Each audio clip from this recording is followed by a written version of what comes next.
네, QBD에 관해서 온라인으로 자료를 남겨놓기 위해서 녹화를 하겠습니다. 원래는 세미나실에서 하려고 했는데 할 수도 있고, 하지만 지금 회의도 자제하는 분위기고 해서 일단은 유튜브로 영상으로 일단 남겨놓기 위해서 녹화를 하겠습니다. 제가 QBD에 대한 내용은 많이 살펴보진 못했는데 제가 그래도 지금까지 읽고 파악했던 내용을 위주로 여러분께 비교적 소상하게 알려드리겠습니다. QBD 내용이 좀 복잡하고 용어도 많고 한데 제가 최대한 소화를 시켜서 여러분들이 받아들이기 쉽게끔 만들어 봤는데요. 한번 들어보시면 좋을 것 같습니다. 제가 첫 번째 표지로 이렇게 QBD 그림을 제가 수박 겉핥기라고 그런 의미로 이렇게 애니메이션이 있어서 이렇게 그림을 넣어 봤고요. 그리고 QBD 자체가 정해진 게 아니고 점점 발전해가는 모습을 보여주기 때문에 그런 것들을 표현하기 위해서 이렇게 진화하는 그런 의미를 담고 있다 해서 이런 그림도 한번 넣어봤습니다. QBD는 Quality by Design이라고 하는 그 용어의 앞글자만 따서 QBD라고 얘기를 하고요. 내용을 보시면 품질 관리에 있어서 평가나 관리가 아닌 계획이나 설계를 통해서 확보할 수 있는 것이다 라고 주장을 한다라고 되어 있는데, 지금 이 평가나 관리라고 하는 것은 우리가 일반적으로 회사에서 뭐 품질 오류를 뭐 3% 이하로 떨어뜨려라, 뭐 2% 이하로 하라, 올해 KPI는 뭐 품질 오류를 몇 프로 이하로 한다, 이런 식으로 설정한다, 이런 것들이 일반적으로 회사에서 하는 것들이었는데, 지금 그런 전통적인 방식이 아니고 처음부터 계획을 하고 그 다음에 이런 오류를 줄이기 위해서 설계가 된 것을 시작을 바탕으로 해서 품질 관리를 한다라고 하는 개념을 담고 있습니다. 그래서 지금까지는 회사에서는 품질 관리의 끝판왕이라고 한다면은 GMP를 들었었는데요. 지금 GMP에서 QBD로 추세가 옮겨가고 있고, 해외에서는 유럽이나 미국에서는 QBD가 매우 일반적으로 실시가 되고 있는 그런 품질 관리의 체계라고 할 수가 있겠습니다. 아까 잠깐 실수로 이 화면이 떴었는데요. 옛날 회사들 같은 경우는 이런 사훈을 바탕으로 해서 모두 이 품질 관리에 노력하자, 이렇게 뭐 얘기를 했었는데, 이 사훈을 한자를 잘 아시는 분은 해석이 되실까요? 예, 이거는 그냥 제가 웃자고 넣어놓은 건데, 하기 싫음 관두든가 라고 하는 그런 의무로 되어 있는 우스갯 얘기고요. 전통적인 그런 방식에 대해서 뭐 꼰대라고 하잖아요. 그런 것들에 대한 애니메이션이 있어서 혹시 여러분들이 이제 도입 부분에서 지루해 하실까봐 이런 것도 한번 넣어봤고요. 그리고 이제 QBD에서 지금 요새 유행하는 얘기잖아요. 기생충에서 너는 다 계획이 있구나 하는 얘기. 그래서 처음부터 계획을 해서 품질 관리를 한다라는 컨셉이 이 워딩과 잘 맞아 떨어져서 한번 넣어봤습니다. 자, QBD를 일반적으로는 이제 공산품에서 많이 적용을 했었는데, 이것이 의약품에까지 적용이 된 것은 ICH 가이드라인에서 Q8부터 11까지에 해당하는 이런 내용의 QBD 개념을 녹아낸 그런 이제 상태인데요. 원래 아까 제가 말씀드렸다시피 제약회사에서는 일반적으로는 굉장히 제약 공정을 꼼꼼하게 관리하고 의약품을 제대로 만들어서 이 만든 의약품을 환자에게 적용하는 이런 프로세스를 적용하는 것이 전통적인 방식이었는데, 이런 방식에서 이제 저희 동화약품도 똑같은 그런 것을 가지고 있죠. 동화 정신을 여러분들 입사하실 때 많이 외웠겠지만은, 첫 번째가 동화는 좋은 약을 만들어 소비자에게 봉사하고 라고 이렇게 시작을 합니다. 일단 약부터 좋게 만들고 소비자에게 봉사를 한다, 이런 개념인데, 이것이 이제는 바뀌어져서 일단 환자에게 효과가 있었던 약을 어떤 식으로 만들었어야 좋았지, 그리고 이렇게 좋게 만들려면 어떤 식으로 했어야 됐지 라고 하는 것이 QBD의 핵심 그런 관리 체계가 된다라고 이해하시면 되겠습니다. 자, 그래서 원래는 제약공정의약품 환자로 이렇게 QBD의 접근 방식이 아니죠. 원래 정통적인 방식이 제약공정의약품 환자의 순위라면 QBD 접근 방식은 거꾸로 환자한테서 안전성과 유효성을 확인을 하고 그 약이 어떤 품질적 특성을 가지고 있는지를 거꾸로 확인한 다음에 이런 품질적 특성을 만족시키려면은 원료의약품이라든지 아니면 공정에서 어떠한 특징이 있었는지를 거꾸로 추적하는, 그래서 제가 지난 세미나 때 말씀드렸던 PCA의 방식으로 이런 것들을 확인을 하는 이런 이제 절차가 계속 진행이 되는 것이죠. 이게 바로 QBD의 접근 방식이라고 생각하시면 되겠습니다. 제가 이 QBD를 보면서 제가 지금까지 해왔던 임상시험과 굉장히 유사한 특징이 있다고 저는 생각을 했습니다. 왜냐하면 이게 계속 커지네요. 임상 같은 경우에는 항상 무슨 약을 이제 만들어 놓고 그걸 무턱대고 환자한테 적용하는 그런 시스템이 아니고요. 예를 들어서 이런 거죠. 한 100명 실험해가지고 이 약 가지고 한 100명 실험해서 효과 나오는 거 보고 제가 허가를 넣던지 말던지 할게요. 이게 아니라는 거죠. 처음부터 이 약은 여기 한번 밑줄 친 데를 보시면 처음부터 이 약은 약 47%의 효과가 예상이 됩니다. 지금까지 이제 동물 실험도 해보고 뭐 소규모로 이제 파일럿으로 임상도 해보고 한 결과 저희 약은 약 47% 정도의 효과가 있습니다 라고 예상을 미리 하고요. 그리고 위약 그룹 같은 경우는 약 27%의 효과가 있을 겁니다 라고 미리 예상을 한 다음에 이 47 빼기 27하면 20%가 나오잖아요. 그래서 이 20%를 가지고 군당 환자 수를 계산을 해서 군당 110명 해서 총 4군이면은 탈락률 생각해서 뭐 492명이다. 그래서 미리 이 약의 목표치를 설정을 하고 임상을 수행하는데 이런 개념이 품질 관리까지 내려온 것이 아닌가라는 느낌을 받았습니다. 그래서 QBD도 미리 목표치를 설정해 놓고서 역으로 들어오는 이런 것들로 이런 방식으로 진행을 하는 것이다 라는 느낌을 받았습니다. 그래서 원래대로 돌아와서 이 QBD의 QBD의 이제 방식이 이제 원래와는 거꾸로 된 이런 특성을 가지고 있다 했는데 그 첫 번째가 바로 이 환자에게 안전성과 유효성을 보였던 이 물질에 대한 이 이해, 프로덕트 언더스탠딩이라고 하는 것이 선행이 돼야 되고요. 그 이후에는 이런 품질 특성을 가지기 위해서는 어떤 공정으로 이런 약을 만들었었나라고 하는 역추적하는 방식, 이런 역추적이기보다는 어떤 리뷰라고 보시면 될 것 같습니다. 그래서 이런 리뷰를 함으로 인해서 이 둘과의 어떤 관계성을 따진다는 이런 내용이 핵심 내용이 되겠습니다. 그래서 이러한 이해를 바탕으로 해서 이런 모든 프로세스를 컨트롤하고 다시 PCA로 문제점을 밝히고 피드백을 하는 이런 것들을 피드백이 계속 이루어지면서 돌아가는 서큘레이션 되는 것들이 바로 이런 PAT라고 하는 용어가 나옵니다. 그래서 이런 것들을 PAT라고 하고요. 이런 것들이 이제 전반적인 QBD의 체계다라고 이해를 하시면 되겠습니다. 네, 우선적으로 이 프로덕트 언더스탠딩에서 가장 흔하게 보이는 용어가 이 QTPP라고 하는 Quality Target Product Profile이라고 하는 것인데요. 우리가 의약품에서 TPP라고 하는 거 여러분 다 들어보셨잖아요. 그래서 의약품의 어떻게 보면 스펙이라고 해야 될까요? 의약품의 세부적인 요소들이 다 망라된 그런 것을 TPP라고 하는데 품질에 해당하는 사항을 갖다가 QTPP 앞에 Q를 붙여서 QTPP라고 정의를 하고요.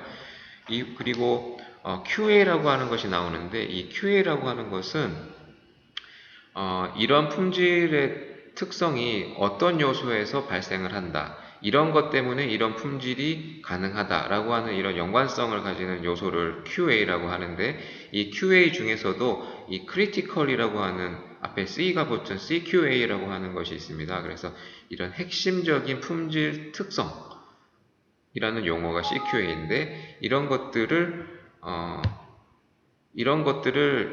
용어들이 프로덕트 언더스탠딩에서 가장 많이 여러분들이 보시게 될 그런 용어가 아닐까 생각을 합니다.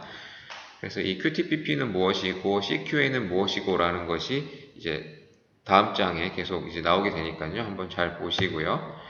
그래서 다시 한번 말씀드리면 이 QTPP라고 하는 것은 의약품의 안전성과 유효성을 고려한 미래에 궁극적으로 도달하고자 하는 제품의 품질 특성, 즉 미래에 꼭 달성해야 되는 이 의약품의 스펙이 되는 것이죠. 그리고 이 CQA라고 하는 것은 이러한 품질 특성을 보장할 수 있는 이 약물의 어떤 물리적, 생물학적, 미생물학적 성질이나 특성이라고 말이 어렵죠. 이런 식으로 이제 정리가 되어 있습니다. 그래서 프로덕트 언더스탠딩에서는 이 QTPP랑 CQA 두 개를 기억하시면 되겠고요. 그래서 예를 들어서 이 QTPP와 CQA의 어떤 일상적인 상황에서의 묘사를 하자면은 저희가 아까 QTPP라고 하는 것은 우리가 도달해야 되는, 우리가 꼭 만들어야 되는 그런 물질 특성, 즉 목표라고 할 수 있잖아요. 그래서 이런 다이어트를 예로 든다면은 우리가 영희만큼 날씬한 몸매를 갖는다. 자, 여기서 제가 여러분들의 졸음을 방지하기 위해서 이렇게 넣었는데 요새 별로 잘 안 나오죠, TV에. 어쨌든 그렇습니다. 그래서 이런 것들, 우리가 목표로 해야 하는 상황을 QTPP라고 이해하시면 되겠고, CQA라고 하는 것은 이러한 목표를 만족시키기 위해서는 정량적으로 어떠한 것을 만족을 해야 되느냐. 그래서 여기 보시면 허리 둘레도 나와 있고, 몸무게도 나와 있고, 뭐 엄지손가락 둘레라고도 나와 있는데 보시면 아시겠지만은 엄지손가락 둘레는 검은색, 허리 둘레 몸무게는 빨간색으로 되어 있죠. 그래서 이런 허리 둘레 몸무게, 엄지손가락 둘레, 뭐 머리카락 굵기 뭐 이런 것들이 여러 지표들이 신체를 측정하는 여러 지표들이 있을 텐데 그 중에서도 C자가 붙으려면은 우리 목표와 가장 밀접한 연관이 있어야 되는 것이잖아요. 그래서 허리 둘레나 몸무게는 밀접한 관련이 있다고 생각이 되기 때문에 빨간색 CQA로 표시를 할 수가 있는 것이죠. 나머지는 그냥 QA에 해당하는 것이고요. 그래서 의약품을 예로 들었을 때 QTPP 같은 경우는 뭐 투여 경로나 제형, 용품 용량, 함량, 제형 설계 부분에서 이런 목표가 달성이 돼야 된다라고 하는 상황을 이제 정리를 해서 이런 QTPP 리스트를 보실 수가 있는 것이고요. 그 다음에 완제 의약품적인 특성, 품질 특성으로는 이런 목표 사항을 만족해야 된다라고 하는 이런 리스트를 QTPP라고 이해하시면 되겠습니다.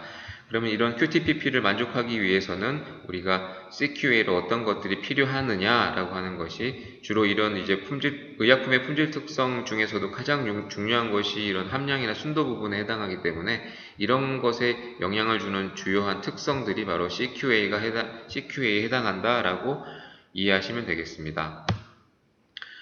그래서 지금까지 말씀드린 그 QTPP와 CQA에 관한 표를 이런 식으로 이제 정리가 된 이런 표가 있어서 한번 넣어봤고요. 그러면 우리가 QA에서 CQA를 정할 때 우리가 이거는 그냥 중요해 보이니까 C자를 붙여서 크리티컬이야, CQA야 이렇게 얘기를 하는 것이 아니고 그런 크리티컬리티를 평가하는 도구가 있습니다. 그래서 바이오 의약품 같은 경우에는 이렇게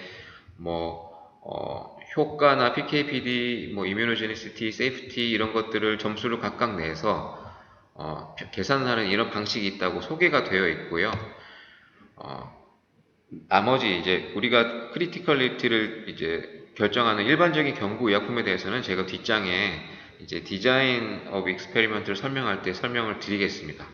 그래서 다음으로 넘어가서 프로덕트 언더스탠딩에서 이제 이런 품질 특성을 이제 파악을 했으면은 이것과 연관지은 공정에 대한 이해, 그리고 물질에 대한 이해, 원료의약품, 그래서 드러그 서브스턴스의 자체에 대한 이해, 이 두 가지가 병행이 돼야 되는데 여기에 대해서 좀 말씀을 드리자면은 우리가 여기에서는 이제 CPP라고 하는 용어하고 디자인 스페이스라고 하는 용어가 나옵니다. 여기서 이제 더 중요한 것은 저는 CPP라고 생각을 하는데요. 아까 이 공정에 대한 이해에서 이 PP라고 하는 것이 바로 프로세스 파라미터라고 하는 공정 변수가 바로 PP입니다. 그래서 또 C가 붙으면 크리티컬. 그래서 어떠한 핵심 공정이 이런 품질 특성에 영향을 주느냐라고 하는 것이 바로 CPP인데요. 그래서 이 CPP가 우리가 앞서 설정한 CQA에 어떤 연관이 있느냐라고 하는 그런 관계를 파악하는 것이 바로 이 프로세스 언더스탠딩의 핵심이 되는 것이고 우리가 그 물질 자체의 특성, 드러그 서브스턴스와 공정 변수, 프로세스 파라미터가 이런 CQA에 어떤 영향을 주느냐라고 하는 이런 두 가지 요소가 있습니다. 그래서 이 두 가지 요소를 파악하는 행위 자체를 리스크 어세스먼트라고 하고요. RA라고 줄여서 얘기를 하고요. 이런 RA 과정을 거쳐야 합니다. 그리고 이런 array 과정을 거침과 동시에 우리가 이 프로세스 파라미터에서도 중요한 CPP의 그런 허용 범위 레인지를 정하는 행위가 있습니다. 그래서 그런 레인지를 디자인 스페이스라고 하는데요. 이런 레인지를 도출을 하고 하는 것이 바로 전반적인 프로세스 언더스탠딩의 핵심 요소가 되겠습니다. 자, 그래서 다시 표로 돌아와서 우리가 프로세스 언더스탠딩에서 아까도 보셨지만은 첫 번째, 우리 드러그 서브스턴스와 이 앞서서 물질에 대한 이해에서 설정을 했던 CQA와의 연관성을 파악을 해야 되고요. CPP, 프로세스와 이 CQA와의 연관성을 파악하는 행위를 해야 되고, 이런 것들을 파악하는 행위 자체를 리스크 어세스먼트라고 한다라고 제가 말씀을 드렸고요. 그리고 이 리스크 어세스먼트의 툴로서는 FMEA라고 하는 방식이 있는데, 이런 FMEA로 우리가 잠재적인 이런 그 CPP를 정합니다. CPP라든지 물질에서의 어떤 요소가 CQ에랑 연관이 있다라고 하는 이런 잠재성을 파악을 하고요. 그리고 우리가 이런 제조와 뭐 이런 그 드러그 서브스턴스와의 어떤 우리가 경험이 있잖아요. 그래서 이런 경험과 아니면 이걸 확증하기 위한 실험을 통해서 이것은 CPP가 맞다. 이것은 물질 특성 중에서도 주요하게 CQA와 연관이 있다라고 하는 것을 확정을 할 수가 있는 것이죠. 그래서 이제 여러분들이 QBD라고 하면 가장 많이 들어보시는 게 바로 뭐 디자인 스페이스나 아니면 디자인 오브 익스페리먼트라고 하는 용어가 있는데요.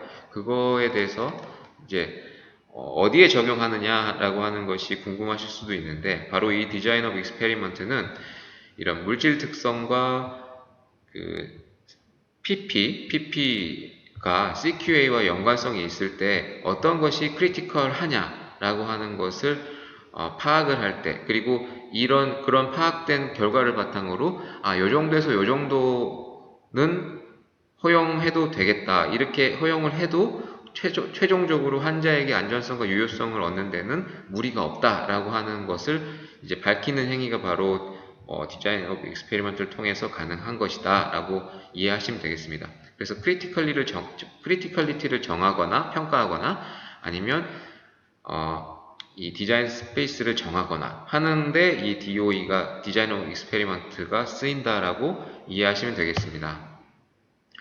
자, 용어를 다시 한번 정리를 해놨으니까 한번 읽어보시면 될 것이고요. 그리고 하나 말씀드리자면은 이렇게 저희가 디자인 스페이스를 정해놓고 그 안에서 조금 변경하는 거는 우리가 Regulatory Authority에 저희가 그런 변경사항을 따로 제출하지 않아도 된다고 합니다. 그래서 FDA에서도 그렇게 진행한 사례가 있고, 예를 들면 이런 것이죠. 용매가 한 2% 정도 뭐 유기용매 비율이 변해도 이 정도는 디자인 스페이스 안에 해당하는 범위이므로 뭐 밸리데이션을 처음부터 끝까지 안 해도 된다, 뭐 이런 개념이 되겠습니다. 그래서 QBD가 여러모로 기업에 유리하게 작용할 수 있는 부분이 또 있는 것이죠. 자, 그래서 아까 제가 이전 페이지에서 이 물질 특성과 CPP를 CQA와 연관 짓는다라고 말씀을 드렸는데, 연관 짓는다고 하는 것은 이렇게 저번에 제가 PCA 설명드리면서도 행렬을 많이 설명을 했는데요. 이렇게 행렬 관계로 하고 보시면은 이 연관성을 볼 수가 있습니다. 그래서 어떤 뭐 제형적인 특징이라든지 뭐 그 외 드러그 서브스턴스와 관련된 이런 물질 특성들이 쭉쭉쭉 이 1번, 2번 말고도 뒤로 쭉 있을 텐데, 이런 특성과 우리가 중요하다고 평가했던 CQA들 여러 개 것들과 이렇게 연관을 지을 수가 있고, 이 두 개에 해당하는 내용은 이 내용인데, 이 내용은 중간 정도의 위험성을 가지고 있으니까 관리 등급을 중간 정도로 해야 될 것 같다. 아니면은 빨간색이면은 이거는 좀 신경을 많이 쓰는 고위험입니다. 아니면 녹색 같은 경우는 이거는 특별히 영향을 안 주니까 요거하고 요거가 몰리는 부분 요거는 특별히 신경 안 써도 되겠습니다 라고 하는 이런 이제 관계를 밝힐 수가 있는 것이죠.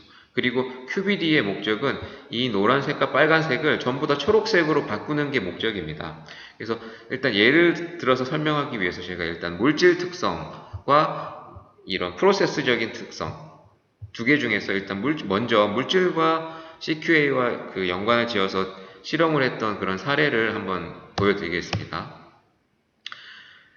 보시면 좌측에 이렇게 리스트업 되어 있는 것들이 완제의약품의 CQA에 해당하는 내용입니다. 그래서 CQA라고 하는 것은 다시 말씀드리지만은 이 의약품의 목적인 QTPP, 명세 또는 스펙에 해당하는 QTPP에 가장 중요하게 영향을 미치는 그런 품질 특성이라고 제가 말씀을 드렸잖아요. 그래서 함량도 될 수 있고 함량, 균일성, 용출, 분해 산물 이런 것들 그 외에도 여러 가지가 있을 텐데 특히 이런 제형에 관련된 부분에서 이렇게 리스트업을 왼쪽에 했고요. 그리고 이 CQA를 이렇게 열에 해당하는 그 네이밍을 했다면은 각 행의 그 열의 첫 번째는 각 제형에 해당하는 각 요소를 이렇게 삽입을 하는 것이죠. 그래서 이 MCC와 유당 비율에 해당하는 내용과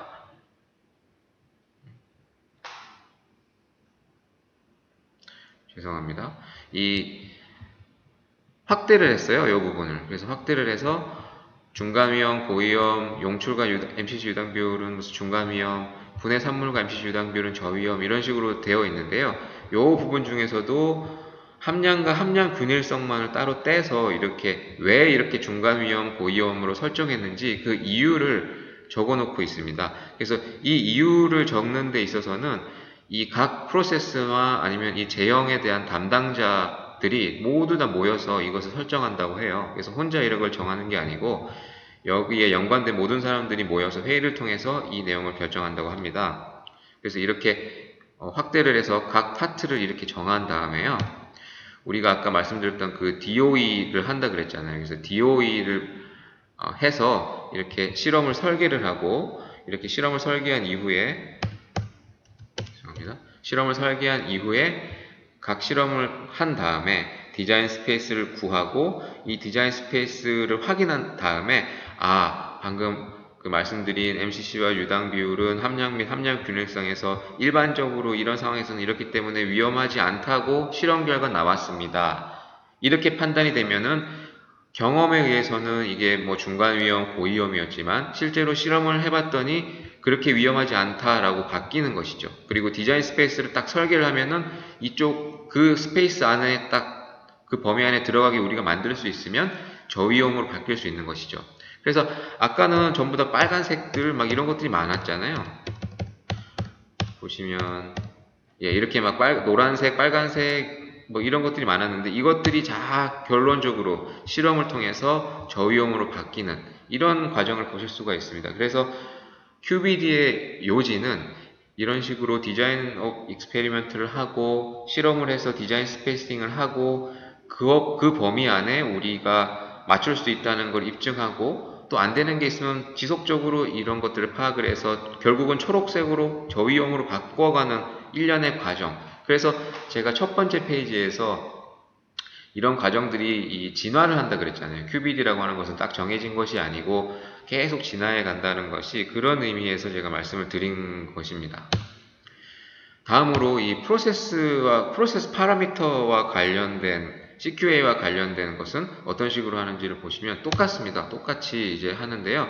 아까 이 프로세스 파라미터 중에서도 가장 크리티컬리를 결정하는 방식이 있다고 말씀드렸는데 아까 바이오 의약품 같은 경우는 앞서서 이제 말씀드린 바가 있고 일반적으로는 이런 RPN이라고 하는 Risk Priority Numbering을 하게 되는데 심각도와 발생도와 검출도를 10점 만점으로 해서 점수를 매기고 다 곱해서 1000점 만점에 몇 점이다. 그래서 이렇게 점수를 내서 평가하는 방식이 있는데 이것을 FMEA 방식이라고 합니다. 그래서 여러 산업계에서 이 FMEA 방식은 많이 쓰이는 것 같고요. 이런 식으로 점수를 내서 크리티컬리티를 선출을 할 수가 있고요. 아니면 다시 돌아가서 크리티컬리티를 이후에 설명드리겠지만 디자인 오브 익스페리먼트로 PP에서 CPP로 설정을 할 수도 있습니다. 그건 이제 이따가 설명을 드리겠고 프로세스 파라미터를 파악하는 방법이 있습니다. 우리가 이런 프로세스가 있어야지 이런 제품이 나온다라고 어떻게 판단을 하느냐라고 하는 것이 전통적으로는 당연히 이제 관계된 회사에 관계된 모든 사람들이 모여서 처음부터 끝까지 이게 있어야 되고 이게 있어야 되고 다 리스트업을 해서 파악을 하는 전통적인 방식이 있고요. 이것은 이제 어골도라 그래서 피시본 맵인가요? 뭐 그런 식으로 얘기를 하던데 피시본 다이어그램인가? 그래서 그것을 이용을 하는데요.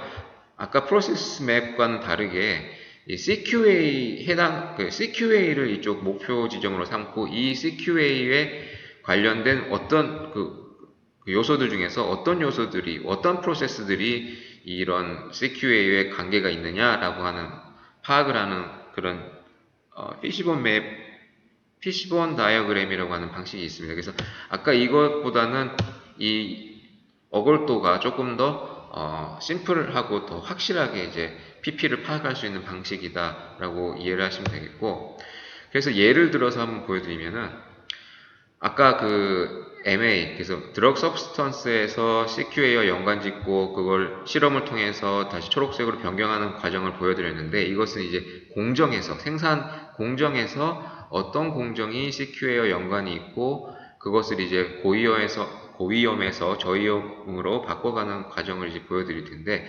왼쪽에는 이제 공정 변수가 쫙 있을 거고 공정에 해당하는 CQA들이 쭉 있을 거고, 오른쪽에는 뭐 이런 그 공정에 해당하는 CQA, 그러니까 우리가 CQA를 설정한 것들이 이런 각 행의 첫 번째 쭉쭉쭉 위치를 하게 될 것이고요. 이런 첫 번째 열에는 이런 이 생산 프로세스와 관련된 여러 단계들이 쭉쭉쭉쭉 있을 겁니다. 그러면 요 표가 의미하는 것은 공정 단계, 그런 여러 프로세스 중에서 전압착, 혼합 공정 및 활택 공정이 이 CQA의 이 아세트립탄 PSD, 이게 PSD가 무슨 전압착 혼합 공정 및 활대 공정의 혼합 균일성인가 봐요. 그래서 이것과 경험적으로 봤을 때는 고위험인데 이것을 디자인 스페이스로 풀었을 때 어떤 식으로 되느냐, 디자인 오브 익스페리먼트로 했을 때 디자인 스페이스를 할 수 있느냐라고 하는 것에 대해서 이렇게 실험을 직접 하는 것이죠. 그래서 원래는 고위험이었는데 이렇게 디자인 DOE를 해서 실험을 한 이후에 평가를 해서 이 정도 목표치면은 우리가 할 수 있습니다 라고 해서 저위험으로 바뀐 것을 보실 수가 있죠. 이해가 되셨으면 좋겠습니다. 자, 그래서 다시 한번 말씀드리면 프로덕트 언더스탠딩 하고 프로세스 언더스탠딩 하고 그 다음에 이것들을 계속 피드백을 하면서 이런 과정들이 계속 돌아가면서 빨간색, 노란색을 파란색으로 바뀌어가는 식으로 진화해가는 과정을 PAT라고 하고요. 그것이 이제 QBD의 궁극적인 목적이 되겠습니다. 그래서 제가 지금까지 설명드렸던 것을 용어를 쭉 정리를 해봤습니다. 그래서 QTPP, CQA, CPP, 디자인 스페이스 여기까지 많이 들어보셨고, 그 다음에 PAT는 Process Analytical Technology라고 그래서 이런 CQA와 CPP가 어떤 연관을 가지고 있는지, CQA와 물질적인 특성, MA가 어떤 연관성을 가지고 있는지, 그리고 그것을 디자인 스페이싱을 해서 DOE를 통해서 디자인 스페이싱을 하고 이런 것들이 계속 돌아가는 이 과정 자체를 프로세스 아날리티컬 테크놀로지라고 한다라고 이해하시면 되겠고, 그리고 이런 것들이 전략적으로 이루어지고 나중에는 생산해서 그 전체 전수조사를 못하니까 일부만 발췌해서 검사를 해서 이건 합격이네 불합격이네 하는 것이 아니라 리얼타임으로 이것은 이런 과정으로 생산을 하면 이건 합격입니다 라고 하는 어슈어런스를 할 수 있는 것, 이것이 바로 QBD의 핵심이다 라고 이해하시면 되겠습니다. 자, 그래서 지금까지 말씀드린 내용을 조금 더 이제 쉽게 말씀을 드리면, 아까 김영희가 나왔잖아요. 영희만큼 날씬한 몸매를 갖는다 라고 하는 QTPP를 만족하기 위해서는 허리둘레, 몸무게가 CQA로 설정이 되었고요. 그리고 구체적이고 정량적인 수치가 있어야 되기 때문에 허리는 26인치 이하, 몸무게는 49kg 이하로 되어 있습니다. 그러면은 이런 것들을 이 CQA를 만족하기 위해서는 탄수화물 섭취량, 지방 섭취량 이런 것들이 약에서는 프로세스가 되겠지만은 이런 다이어트라고 하는 것에서는 이런 것들이 중요한 프로세스가 되죠. 그래서 이런 프로세스가 크리티컬 하다라고 해서 CPP라고 되어 있었고, 이 CPP를 이 각 CPP에 대해서 레인지를 정하는 작업, 그래서 DOE를 해서 디자인 스페이싱을 하는 작업이 지금까지 제가 말씀드린 작업이 되겠고요. 그리고 이런 것들을 계속 피드백하는 것들이 바로 PAT다 라고 이해하시면 되겠습니다. 자, 이 QBD의 핵심은 디자인 오브 익스페리먼트를 리스트를 짜고요. 그 다음에 디자인 스페이스를 하는 게 핵심입니다. 그리고 저번 시간에 제가 말씀드렸던 PCA를 통해서 이런 것들을 어떤 항목에 대해서 이런 것들을 해야 되는지 알 수가 있었고요. 그래서 제가 생각하는 QBD의 그 핵심 내용이 그것들이 되는 것이고요. 지금부터는 이 디자인 오브 익스페리먼트를 하는 과정, 디자인 스페이싱을 하는 과정에 대해서 말씀을 드려보도록 하겠습니다. 디자인 오브 익스페리먼트의 가장 큰 특징은 수학적인 그런 공식을 이용해서요. 그 값이 참값이 될지 아니면 그 실패가 될지를 정하는 것입니다. 그래서 참값에 해당하는 것을 면적을 구해서 그 면적으로 모든 값이 들어가게 하게끔 하는 것이 이 디자인 오브 익스페리먼트의 목적이 되는 것이고, 그것이 곧 디자인 스페이스를 하는 것이 되는 것이죠. 그래서 어떤 우리가 원료 물질을 통해서 어떤 공정을 거친 다음에 의약품을 만들어내게 되는데, 이러한 프로세스 파라미터들 이런 파라미터마다 크리티컬리티가 따로 정해져 있고, 그런 이 중요한 요소를 CPP라고 한다고 제가 말씀을 드린 바가 있는데, 그런 이 CPP가 핵심 그 물질 특성, 주요 품질 특성과 어떤 연관이 있는지를 이런 수식 관계를 밝히는 작업이 되겠습니다. 그래서 이것이 디자인 오브 익스페리먼트의 목적이 되는 것이고요. 그러한 것을 하기 위해서 이 CPP와 디자인 스페이스를 이제 연계를 시켜서 한다라고 하는 것이 되겠습니다. 그래서 이 디자인 오브 익스페리먼트의 전통적인 방식이 OFAT이라고 하는 One Factor at a Time 이라고 되어 있는데요. 이것은 뭐 우리가 분석실에서 일반적으로 하는 것이 이제 HPLC라고 하면 HPLC의 다른 요소를 다 고정시켜 놓고 컬럼 온도만 바꾼다든지, 아니면 온도를 고정시키고 그 유기용매 퍼센트를 바꿔서 그것만 바꿔서 이제 실험을 하고, 이렇게 각각을 다 하나씩 벽돌 깨기 하듯이 다 하는 것이 이제 전통적인 OFAT이라고 한다면은, DOE라고 하는 것은 미리 실험을 계획을 하고요. 그 실험에 따라서 실험을 했을 때 적절한 그 범위가 나오게 하는 그런 것이 되겠습니다.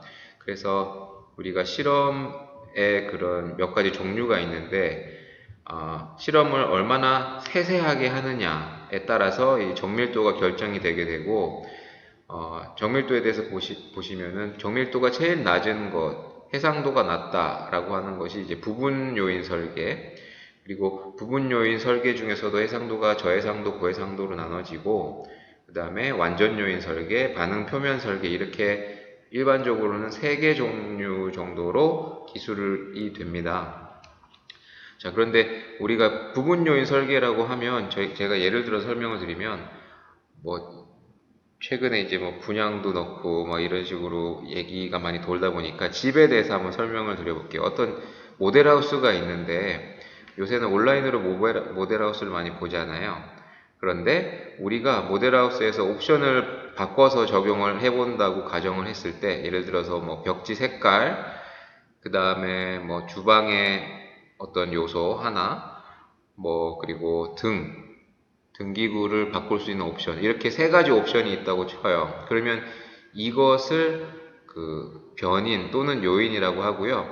그 옵션을 조절할 수 있는 수가 각각 2가지씩 있다고 치면은 그것은 이제 수준이라고 얘기를 해요. 그래서 수준이 2개인 요인이 3개가 있다. 그래서 2의 3승의 그런 조합이 나오는 것이죠. 2개의 선택지를 할 수 있는 것이 3가지가 있으니까요. 그래서 이런 식으로 모든 것을 다 해보는 것이 완전 요인 설계가 되는 것이고, 그 8가지 2의 3승에 해당하는 실험 중에서 일부분만 하는 것이 부분 요인 설계가 되는데, 이게 가지수가 많아지면은 뭐 2의 예를 들어 선택지가 두 개인데 그런 두 개를 선택할 수 있는 요소가 네 가지만 되더라도 2의 4승이 돼서 16가지가 되잖아요. 그렇게 되면은 실험 개수가 많아지고 그렇기 때문에 그 일부분만 취해서 하는 게 또 있어요. 그 16가지 중에서도 또 그거의 또 부분만 또 취해서 하는. 그래서 이걸 해상도가 낮는 것을 우리가 이제 레졸루션이라고 하는데 레졸루션을 몇으로 설정하느냐에 따라서 실험의 개수가 달라질 수가 있습니다. 그래서 그것은 제가 이따가 점프라고 하는 소프트웨어를 직접 실행을 하면서 이거는 직접 보여드릴게요. 자, 그래서 우리가 이런 그 디자인 오브 익스페리먼트를 할 때 어떤 식으로 실험을 할지를 정하는 순서도가 있습니다. 그래서 쉽게 이제 설명을 드리면 우리가 어떤 두 변수 간의 관계가 있는데 이것이 곡선 관계가 있으면 반응 표면 설계를 하는 것이고요. 곡선 관계라고 하는 것은 이런 겁니다. 예를 들어서 어떤 그 샘플, HPLC용 샘플을 만들 때 이 샘플을 이제 잘게 가루를 냈어요. 그런 다음에 이걸 소닉을 하는데 소니케이션을 할 때 10분 했을 때랑 20분 했을 때 2배 차이가 함량의 2배 차이가 나는 것이 아니고 이게 4배 차이가 난다. 이런 제곱 관계가 되는 것이죠. 이런 식으로 뭔가 딱딱 비례하게 가는 것이 아니고 뭐 지수 뛰듯이 이렇게 팍팍 뛴다든지 아니면 그 뛰는 정도가 설설설 이런 식으로 로그처럼 이렇게 된다든지 하는 그런 이제 곡선 관계가 있으면은 반응 표면 설계를 하라라고 일반적으로 되어 있고요. 그런 곡선 관계가 아니고 직선 관계에서 변수의 개수, 여기서 이제 변수라고 하는 것은 아까 모델하우스에서 얘기하는 주방의 옵션, 벽지의 옵션, 뭐 등 옵션 이런 그 요인, 변수를 얘기를 하는 거예요. 그래서 이게 숫자가 5개보다 적으면 일반적으로는 완전 요인 설계를 한다고 되어 있고요. 왜냐면은 이 선택지가 2개면은 2의 4승 16개 정도니까 실험을 16번 정도는 실험할 수 있으니까 일반적으로 완전 요인 설계를 이제 하는 것이죠. 그런데 이런 변수가 엄청 많아졌어요. 뭐 변압기도 바꿀 수 있고 TV도 바꿀 수 있고 빌트인을 뭘 넣을 수도 있고 없을 수도 있고 이런 식으로 계속 변수가 늘어나면은 이런 옵션의 수가 많아지다 보니까 다 할 수가 없으니까 실험을 일부분만 하는 부분 요인 설계를 할 수가 있는 것이죠. 그래서 그 완전 요인 설계, 부분 요인 설계, 반응 표면 설계에 대한 특징은 아래에 이렇게 기술이 되어 있으니까 참고를 하시면 되겠습니다. 자, 그럼 지금부터 제가 이 점프라고 하는 프로그램을 이용해서 디자인 오브 익스페리먼트를 직접 실행을 해 보도록 하겠습니다. 그래서 아까 제가 말씀드린 것 중에 이런 부분 요인 설계를 할 때는 해상도가 중요하다고 돼 있고 그 레졸루션을 통해서 레졸루션을 결정을 해서 해상도를 설정을 할 수 있는데 일반적으로 레졸루션을 3에서 5 정도로 설정을 할 수 있는데 3 정도로 두면 대략적인 경향을 파악 가능한 것이고 뭐 숫자가 높아지면은 뭐 교호작용이나 아니면 메인 효과나 교호작용을 뭐 파악이 가능한 쪽으로 이렇게 더 좋아지는 쪽으로 해상도가 좋아지는 쪽으로 실험을 할 수가 있는데요. 자, 제가 이 페이지를 설명을 드리고 나서 그 다음에 직접 JMP를 한번 그 점프를 실행을 한번 해서 보여드리도록 하겠습니다. 그 전에 일단 이걸 한번 보시면은 제가 아까 이 변수 여기서는 인자라고 표시를 했는데 그 뭐 벽지나 아니면 주방 옵션이나 아니면 뭐 등기구 옵션 이런 것들이 이렇게 3가지가 있다고 치고 그리고 그것이 하고 안 하고 이런 식으로 두 수준이면은 총 2의 3승이 되니까 8번의 실험을 할 수 있는 것이죠. 이게 이제 완전 요인 설계에 해당하는 것이고 그런데 인자가 많아지면 2의 7승 이게 128인가요? 이 정도의 실험을 해야 되기 때문에 실험이 너무 많으니까 이렇게 하지 말고 이 중에 128개 중에 어떤 특정한 원칙에 의해서 몇 번만 실험을 하면 이 7가지 인자가 7가지 인자의 영향력을 파악할 수가 있어요. 그래서 제가 그 앞선 슬라이드에서 조금 앞에 있었는데 DOE를 적용하는 분야가 몇 가지가 있다고 그랬죠. DOE를 적용하는 것은 물질 특성이나 아니면 공정 변수가 CQA랑 연관을 지었을 때 이게 이제 어느 정도의 연관성을 가지고 있고 이것이 레인지가 어느 정도 되는지 스페이스를 정할 때 DOE를 이제 쓴다고 말씀드렸는데 그거 이외에도 이 PP, 프로세스 파라미터의 크리티컬리티를 결정하는 데서도 이 DOE가 쓰일 수 있거든요. 그래서 이 부분 요인 설계를 통해서 어떤 식으로 그게 가능한지 제가 말씀을 드려볼게요. 이게 점프 트라이얼 버전으로 제가 캡처를 해서 제 컴퓨터 화면을 이렇게 직접 넣어봤는데요. 보시면 이게 제가 이따가 직접 시연을 해 보여드릴 텐데 총 8번의 실험을 해야 된다는 얘기가 되는 것이고요. 그리고 A부터 G까지가 인자가 됩니다. 그래서 7가지, A, B, C, D, F, G 7가지 인자에서 하고 안 하고, 안 하고는 마이너스 1, 하고는 1로 표시를 했을 때, 그래서 수준이 2개가 있는 거죠. 그래서 원래는 128번에 128회의 실험을 해야 되는데, 그것을 레졸루션을 3으로 설정하면은 그 128번 중에서 8번의 실험만 딱 해도 대충의 경향을 알 수 있게 되는 이제 이런 상황을 이제 보실 수가 있어요. 그래서 제가 이따 시연을 해 보여드리겠지만은 보시면 처음은 모든 7개의 인자 중에서 처음은 안 하고 안 하고 안 하고 안 하고 하고 하고 하고 안 하고 안 하고 하고 하고 안 하고 안 하고 하고 이런 식으로 쭉 보시는데 보시면은 이것도 무작위로 8개를 뽑는 게 아니라 원칙이 있는 것이 보시면은 첫 번째 수준을 보면은 안 하고 안 하고 안 하고 안 하고 하고 하고 하고 하고 그래서 첫 번째 인자에 대해서 동일한 횟수의 하고 안 하고가 되어 있죠. 그리고 두 번째, 세 번째, 네 번째, 다섯 번째, 일곱 번째도 다 역시 똑같은 횟수가 되어 있을 텐데 순서를 바꿔서 하고 있을 겁니다. 그리고 이것들이 정확하게 아마 그 대칭 관계에 있을 거예요. 그래서 이 실험만 해도 웬만한 모든 요소를 파악할 수 있게끔 대략적으로는 그런 식으로 이제 8번의 실험을 이제 뽑는 것이고요. 그래서 이렇게 실험을 했을 때 실험 값을 y 값에다가 이렇게 직접 입력을 해 주시고요.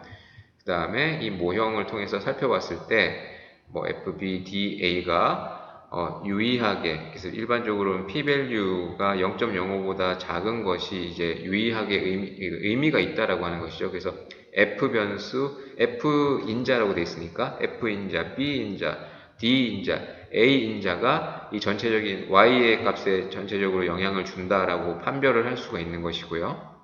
그래서 이제 우리가 크리티컬리티를 선정을 할 때 이런 A부터 G까지의 이런 프로세스 파라미터가 있었는데 그 중에 크리티컬한 것은 FBDA다 라고 하는 것을 이제 알 수가 있는 것이죠. 제가 그러면 직접 시연을 통해서 이것을 한번 확인해 보도록 하겠습니다. 예, 이것이 JMP를 실행하면 보실 수 있는 화면인데요. 그래서 영문 버전도 있고 한글 버전도 있는 것 같습니다. 그래서 지금 회사 컴퓨터에 설치된 것은 영문 버전이기 때문에 예, 이 영문 버전을 따라서 한번 해 보겠습니다. 우리가 지금 아까 PPT에서 한 것은 부분 요인 설계잖아요. 그래서 부분 요인 설계를 한번 해 보겠습니다. 그래서 디자인 오브 익스페리먼트로 가서 보시면 반응 표면 분석도 있고요. 완전 요인 분석도 있고요. 그 다음에 부분 요인 분석은 이 스크리닝 디자인으로 들어가시면 되겠습니다. 그래서 여기로 들어가시면 아까 그 Y에 해당하는 부분이 있었잖아요. 그래서 여기에는 반응 변수, 리스판스에 해당하는 반응 변수, 실험의 결과로 볼 수 있는 값을 여기에 이제 넣어야 되는 것이고요. 이 Y에 해당하는 수치가 최대화되는 것이 좋느냐, 한번 옵션을 볼까요? 아니면 어떤 특정한 숫자에 수렴하는 것이 좋느냐, 아니면 적어지는 것이 좋느냐, 아니면 상관없느냐를 설정하실 수가 있어요. 그래서 여기서 일단 숫자가 높아지면 좋은 거로 일단 하겠습니다. 그리고 아까 A부터 7가지였죠? A부터 G까지 7가지 변수, 7가지 요인을 넣어야 되기 때문에 그 요인을 한번 넣어 보도록 할게요. 그래서 7가지 요인을 넣는다고 하고, 자, 지금 continuous라고 하는 것은 이게 통계적인 용어인데 연속 변수다. 그래서 일반적으로 숫자로 이루어진 것은 그 연속 변수고요. 숫자로 이루어져 있다 하더라도 10이어야 돼, 20이어야 돼, 30이어야 돼 이런 식으로 딱딱딱 떨어지는 값으로 돼야 된다면 이것은 디스크리트가 되는 것이죠. 그래서 일반적으로는 우리가 모든 범위의 숫자 안에 값이 다 들어갈 수 있기 때문에 continuous로 X의 수준을 정하겠습니다.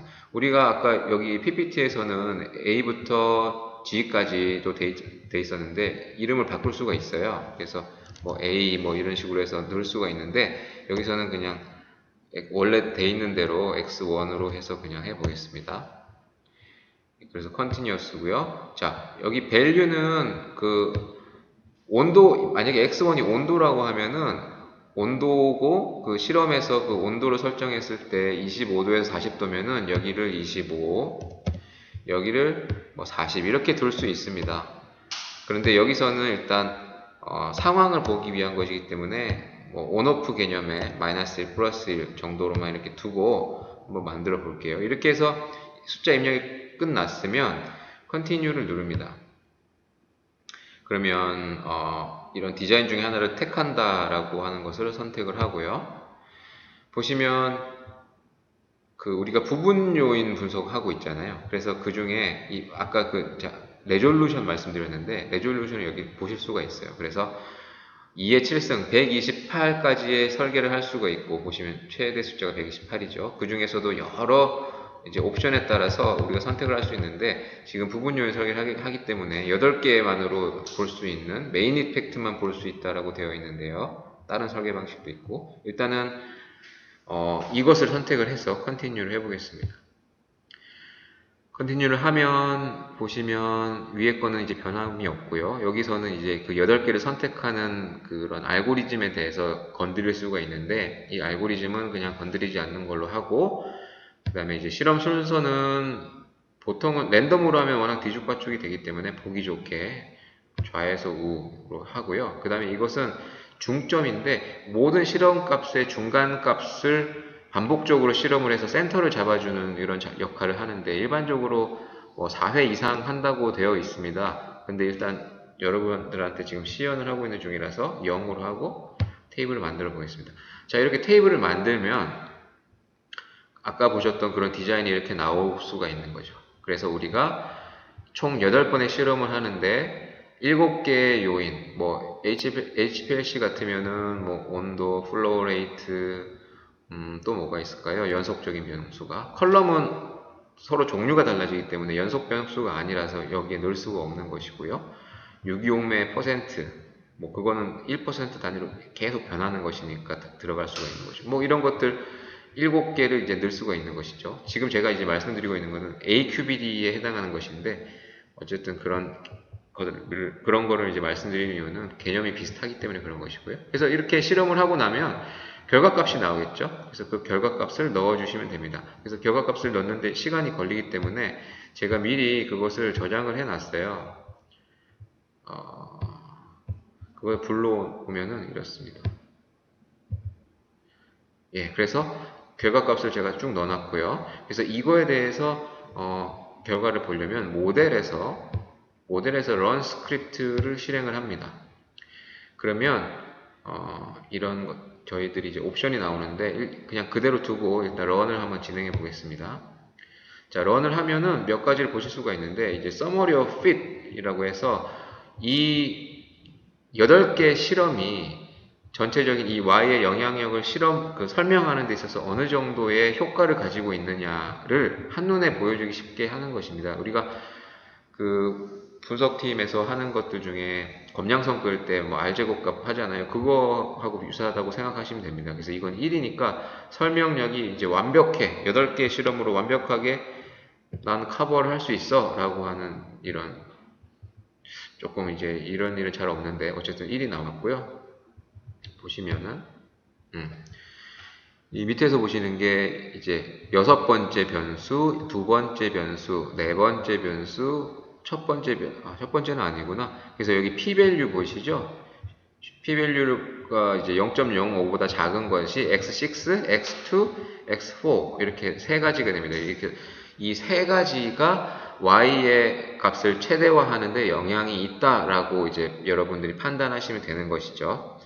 그래서 어떤 약 y를 많이 만들어야 되는데 그 많이 만들기 위해서는 x6, x2, x4라는 이 세 가지 공정을 건드리면 된다. 어떤 식으로 건드려야 되냐는 이제 밑에서 이제 보실 수가 있는 거예요. 그래서 프리딕션 프로파일러를 보시면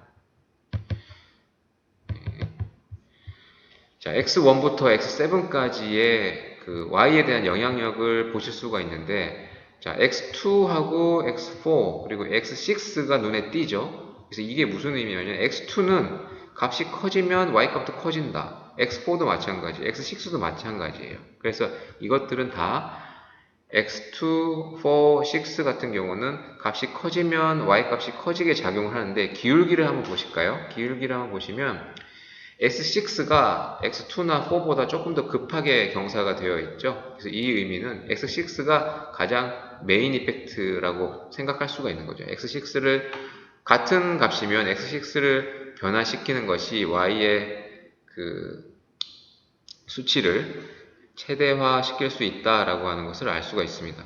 그래서 보시면 그 위에 이 파라미터 에스티메이트 같은 경우도 S6가 가장 최상위에 이렇게 되어 있죠. 그래서 이 연관관계를 이제 보실 수가 있는 것이고요.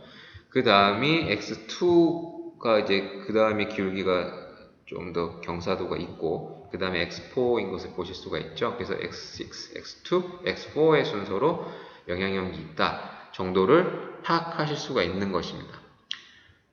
예.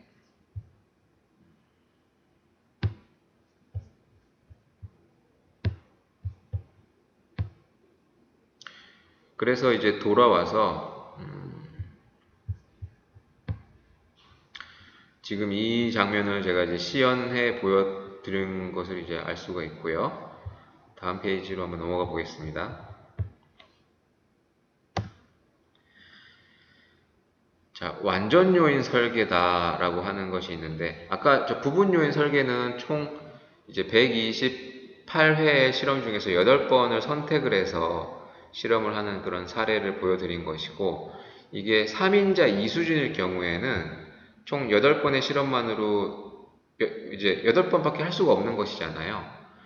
그래서 이걸 8번을 다 하는 것을 완전 요인 설계다라고 얘기를 해요. 그래서 아까 그 부분 요인 설계에서 점프를 시연을 해 보여드렸기 때문에 이거는 그냥 여기서 그냥 바로 설명을 하는 것으로 해 보겠습니다.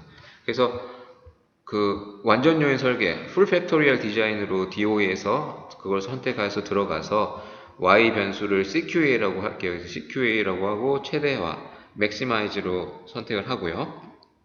그 다음에 요인에서 X에 해당하는 것은 온도, 농도, 압력으로 하고 컨티뉴어스로 선택을 해서 값은 마이너스 1, 1에서 160, 180 이렇게 이제 레인지를 정해주는 거죠. 우리가 어떤 이런 CQA에 해당하는 CQA에 영향을 미치는 변수로 온도, 농도, 압력을 선택했는데 우리가 실제로 적용할 수 있는 범위가 160, 180, 5, 10, 20, 40이다 라고 하는 것이죠.